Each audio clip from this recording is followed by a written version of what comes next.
दोस्तों भोजपुरी इंडस्ट्री में हमेशा विवाद होते रहते हैं। आए दिन हमेशा नया नया विवाद आते ही रहता है। वैसे ही दोस्तों आज फिर से एक विवाद आ गया है, जिसमें दोस्तों TK7 भोजपुरी करके एक चैनल है, उस भैया में और दोस्तों विवेक सिंह में विवाद हो गया। दोस्तों आपको मालूम होगा कि TK7 भोजपुरी कट्टर खेसारी भैया का फैंस है। वो हमेशा खेसारी भैया के सपोर्ट में ही वीडियो बनाते रहते हैं, लेकिन दोस्तों वो वीडियो एकदम सच्चाई के साथ बनाते हैं। लेकिन दोस्तों कल जैसे ही विवेक सिंह को गद्दार TK7 भोजपुरी वाले भैया ने बोल दिया विवेक सिंह को गद्दार, इसी पर विवेक सिंह को मिर्ची लग गया और गद्दार सबसे तो वो एक पोस्ट करते हैं और पोस्ट में बोलते हैं कि तुम ऐसे क्यों बोले हो, पूरा सच्चाई बता देंगे। लेकिन दोस्तों आखिर विवाद क्यों, आखिर इस मिर्ची क्यों लग गया विवेक सिंह को? इससे पहले तो बहुत सारे बोले हैं, विजेंद्र सिंह भी बोले थे गद्दार, हावी जाभी 25 करोड़ की हेरा फेरी किया है, रुपया लेके एग्रीमेंट में फंसाया, तो उस समय मिर्ची नहीं लगा।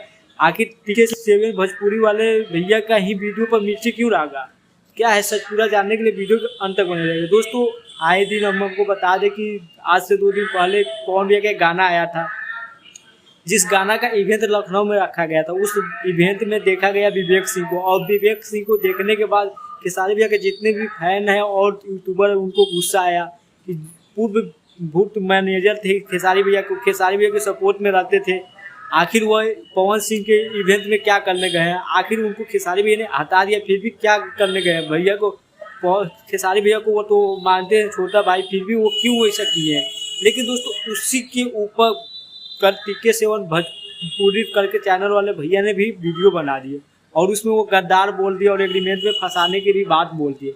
उसी पर उनको आ गया गुस्सा और वो खलास निकालने के लिए एक वीडियो रिकॉर्डिंग भी वायरल कर रहे हैं और पोस्ट भी किए थे कि आज आकर पूरा सच्चाई बताएंगे एग्रीमेंट की। लेकिन क्या है सच्चाई एग्रीमेंट का, आकर बता दीजिए कि सब कोई मान जाए।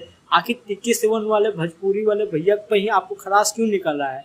वो आखिर ऐसा बात क्या बोलती, वो तो सच्चाई ही बोल रहे हैं, फिर भी तुमको क्यों इतना गुस्सा आ रहा है विवेक सिंह? ना आप ही बताइए, विवेक सिंह इतना दिन से चुप क्यों थे? आपका तो मोहरा है खेसारी भैया, इनको TK7 भोजपुरी वाले का मोहरा बनाकर आप खेसारी भैया को खलास निकालना चाहते हैं। डायरेक्ट तो आप खेसारी भैया से लड़ नहीं सकते हो। आखिर उनके विरोधियों को क्यों आप अपने गाड़ी में लेके घूम रहे हैं 4 व्हीलर में? क्या दिखाना चाहते हैं, क्या साबित करना चाहते हैं? जिस वजह से खेसारी लाल यादव उस दिन लाइव आए थे और बोले कि उन सभी यूट्यूबर को समझा दो पवन भैया, आप उन्हीं यूट्यूबरों को लेके साथ में घूम रहे हैं, आप ऐसा ऐसा पोस्ट डाल रहे हैं, आखिर क्यों?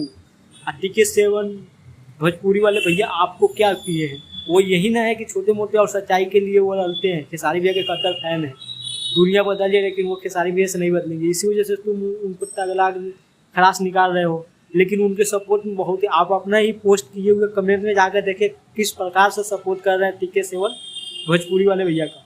तो हम लोग भी उनके सपोर्ट में ही हैं, ज़्यादा उड़ने का ज़रूरत नहीं है। वो जो भी बोले हैं सही बोले हैं। अगर आपके पास वो लगता है वो गलत बोले हैं तो आप आइए लाइव सच्चाई बताइए। इंस्टाग्राम, फेसबुक, हर जगह आपका आइडिया, कहीं से आके सच्चाई बताइए और जानिए क्या है सच्चाई, हम लोग भी जाने। उसके बाद वीडियो बनाना बंद कर देंगे। आज से पहले इतना सपोर्ट में तुम्हारा वीडियो बनाए थे, जब विशाल सिंह ने तुम्हारा लड़ाई, उस समय उतना सपोर्ट में वो वीडियो बनाए थे, उस समय कहाँ थे? हैं उस समय है, आप कहाँ थे? उस समय भी तो बोलना चाहिए, तो उस समय तो नहीं बोले। आज एक विरोध में वीडियो बना दिए थे, इतना खलास निकाल रहे हो, आखिर क्या है गलती उसका? भाई यूट्यूबर है, बनाएगा ही। तुम आखिर क्यों गए थे पवन भैया के टीम में? आप जो बोले वो बनाया, और उसमें क्या सच्चाई? सच्चाई तो बता रहे। अगर वो गलत बता रहे तो तुम बताओ सच्चाई क्या है। बाकी दोस्तों क्या आप लोगों को क्या राय है विवेक सिंह और TK7 भोजपुरी वाले भैया के बारे में? आप लोग अपना राय कमेंट बॉक्स में जरूर बताइएगा। चलिए दोस्तों फिर मिलते हैं अगले वीडियो में, फिलहाल अभी के लिए इतना ही।